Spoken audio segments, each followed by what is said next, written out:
Hi friends, నమస్తే. నేను మీ Pramila. Welcome to వంట సాగరం. ఫ్రెండ్స్, ఇవాళ మన వీడియోలో చింత చిగురు కోడిగుడ్డు కలిపి వండటం జరిగిందండి.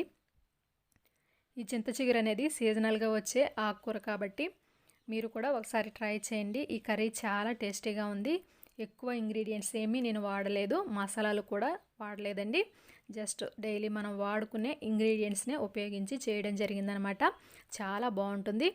మరి నేను చేసే ఈ కర్రీని మీరు ఒకసారి చూసి నచ్చితే కంపల్సరీ లైక్ చేయండి, మీ ఫ్రెండ్స్ కూడా షేర్ చేయండి. మీరు ఇంకా మన ఛానల్ని సబ్స్క్రైబ్ చేసుకోకపోతే కనుక వెంటనే సబ్స్క్రైబ్ చేసుకొని బెల్ ఐకాన్ని యాక్టివేట్ చేసుకోండి. తద్వారా నేను చేసే ప్రతి వీడియో కూడా నోటిఫికేషన్ ద్వారా తెలుస్తుంది. ఇంకా ఆలస్యం చేయకుండా ఈ కర్రీని నేను ఏ విధంగా తయారు చేశానో ఈ వీడియోలో చూసేద్దాం.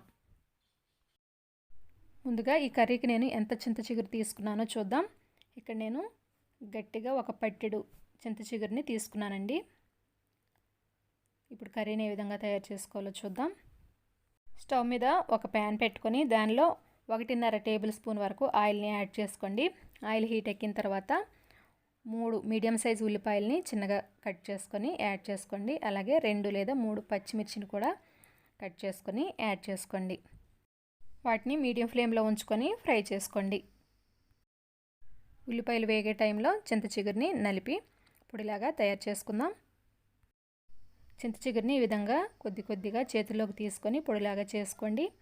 మీకు ఇష్టమైతేనే ఈ విధంగా చేసుకోండి, లేకపోతే ఆకుల రూపంలోనే కర్రీలో వేసేసుకోవచ్చు అనమాట. ఇలా మొత్తాన్ని ఈ విధంగా పొడిలాగా తయారు చేసుకోండి.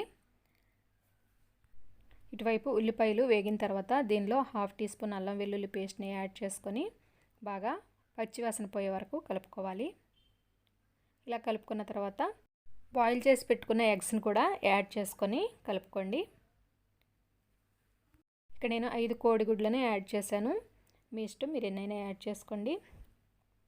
ఒక 2 నిమిషాలు వేగిన తర్వాత దీనిలో తగినంత సాల్ట్ని, కొద్దిగా పసుపుని యాడ్ చేసుకొని బాగా కలుపుకోండి. ఇప్పుడు చింత చిగురు కూడా వేసుకొని 2 నిమిషాల పాటు వేయించుకోండి. అది కలర్ చేంజ్ అయిన తర్వాత 2 టీ స్పూన్ల కారాన్ని కూడా యాడ్ చేసుకొని బాగా కలుపుకోండి.